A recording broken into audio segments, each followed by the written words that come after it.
Good morning. Good morning. Good morning. It is 11:46 on Monday, August 19th, and I just this second realized that I still have heat miser hair because I got out of the shower and I'm going to get my hair cut, so I didn't bother styling my hair. So I just a second realized as I was on camera that my hair definitely looks like heat miser. So that's awesome. And um good morning. It is Monday. It is August 19th. It is at least in Massachusetts, it is a very lugubrious day. I think, 10th grade math teacher or history teacher. I think he must have been, English teacher, history or English, actually. Um, Pretty sure it was 10th grade. Used to it was a lugubrious day if it was rainy and overcast and I don't e and it was one of those words that has always stuck with me because of the way he said it, and he was so animated when he said it, that almost 35 years later, yeah, almost 35 years later, it's still stuck with me. So a couple of things. Thank you for bearing with my heat miser hair.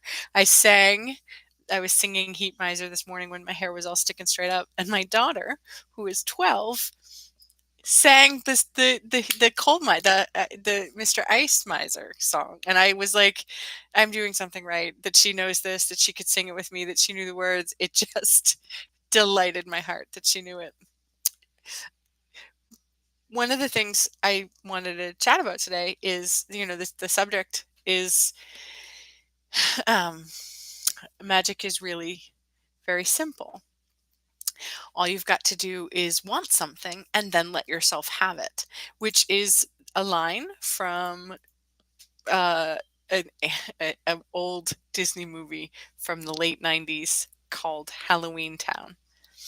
If you haven't watched this movie, it is a delightful, um, campy, kitschy, really really low budget um, movie, but it starred Debbie Reynolds as one of the Cromwell witches. So normally I don't like to rush the seasons, but last night when Lily came home from vacation, she decided she wanted to have a spooky night. So we watched we're going to start getting into, I know it's early to start getting into Halloween season, but if Christmas can start in October, Halloween can start in August. That's how I feel about that. So anyway, we watched that movie, and that line stuck out to me. The Debbie Reynolds is teaching her granddaughter how to do spells, how to do magic, how to be a witch, obviously. And a couple of things happened over the past few days that I was just like, that line struck me so true, so powerfully true. Um, I don't know if you know, I'm teaching a class right now on manifesting. And what we're doing is we're combining the work of Byron Katie with the divine feminine principles of receiving and allowing, and also um, co-creation with the universe. So it's like a three-tiered, there's a whole bunch of different aspects that we're working on. So as part of the class, we ask the students each week to manifest something, either an object or an item or something that came up in their meditation. Or in this case, we asked them to manifest certain words. One of them was plethora, and one of them was catapult. These aren't necessarily words that come up in everyday conversation. So we picked those words both for the meaning behind them, and also because they're not common words, and it would be harder to dismiss that word coming up in text, conversation, whatever. And so I sent the email out with the reminder to the class on Friday. Hey, these are the words, these are replays, all this stuff. And I was having a conversation with a friend of mine on Saturday morning, first thing in the morning, Saturday morning. And she was telling me about a dream that she'd had where something catapulted itself out of her wash machine. And I stopped and I cracked up laughing, and I had to respond. I was like, "You have no idea. The fact that you just used the word catapulted was like, are you kidding me?" Like, it was magical, and it was again one of those moments that made me chuckle. And then, just this morning, I had been working with someone to um, she owed me a payment from coaching that we did together, and I had been working with her, and I had sort of, I don't want to say given up on it, but I had let it go. This was going to be my last attempt to, reach out. And I just let it go. I just was like, I would love it if she pays me. And she responded and she paid me. And we had a really great conversation around it. And she was just like, I'm so sorry. So, like, again, magic is wanting something and letting yourself have it. And that's the secret of manifesting. That's the secret of co-creation. Like, we're teaching in a class that it's not about the wanting of it. If you want it, it exists. What you want wants you. You can't want something that doesn't exist in the world. The key is, can we make ourselves a vibrational match for it and hold that? And so I didn't even think about the word catapult. It wasn't even in my sphere. It was not in my realm. I was like, that's their word, whatever. And so for it to come back to me, I wasn't attached to that in any way. In any way. And then again, same thing. I really was letting it go with this payment. I was like, well, we'll see, right? And it stemmed from a conversation that I was having with my dear friend Patty this morning about s- like standing up for me and giving a signal that I'm taking myself seriously. And so I did that. I chose me. I said, no, I'm not going to just let this go. Um, I was a vibrational match for it, obviously, but I also had no attachment whatsoever to the outcome. And that's often the challenge. The more challenging aspect is not the wanting or the wishing or the deciding we're worthy enough. The more challenging aspect of co-creation is allowing us to not be attached in any way to the outcome. It's like we want it, so we create a vibrational match for it, and then we have to sort of set it free, like a spell, like magic, like a wish. We hold the energy of having it, and that's our job. But every single time we come at something from a need or a lack or a want or even a desire, we're creating lack and need and want and desire.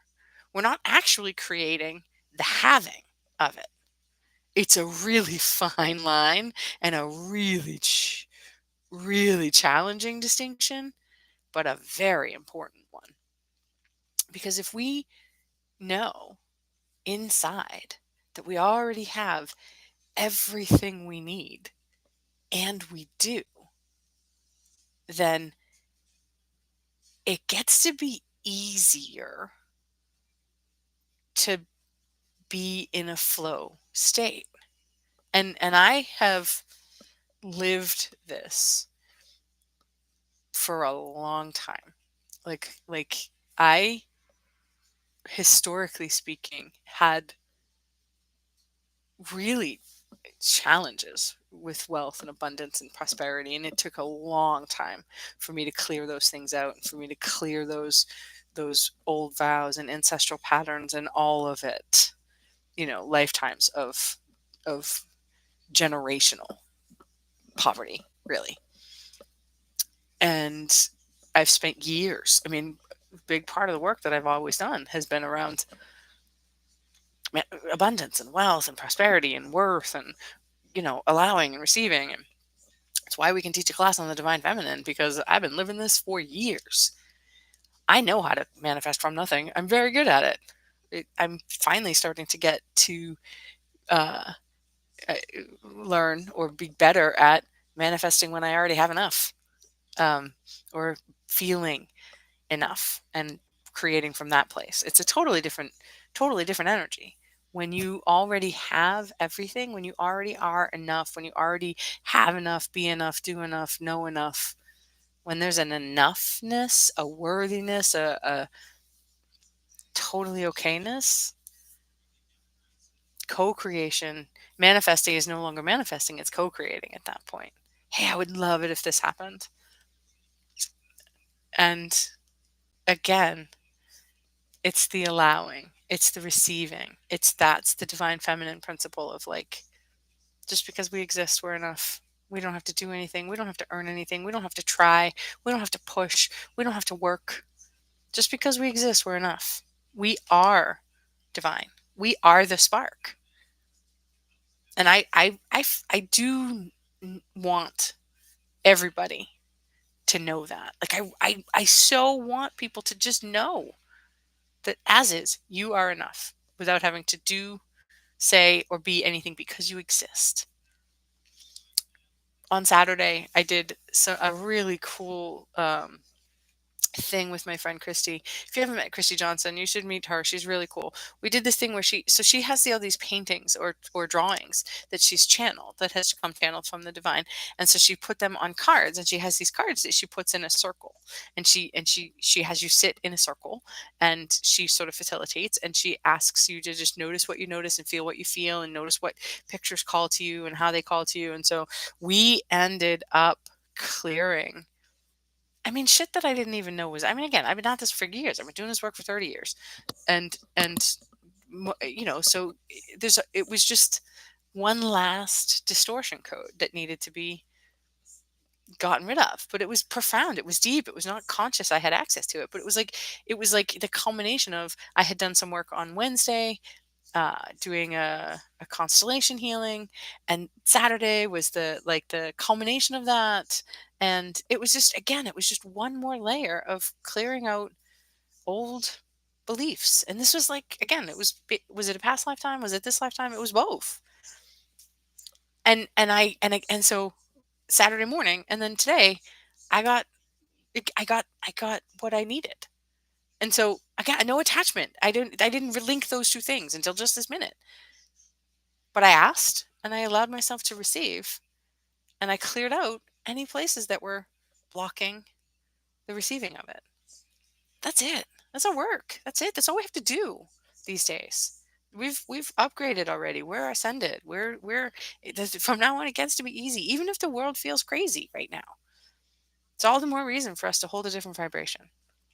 And truly, if you don't know how to do this, this is my work. I teach this for a living because I live it for a living. And I want more than anything to share my skills with you. I want to teach everybody how to do this, how to be this, how to be the change that we already are. We just get to embody it at this point. That's really all I have. If this was helpful, let me know.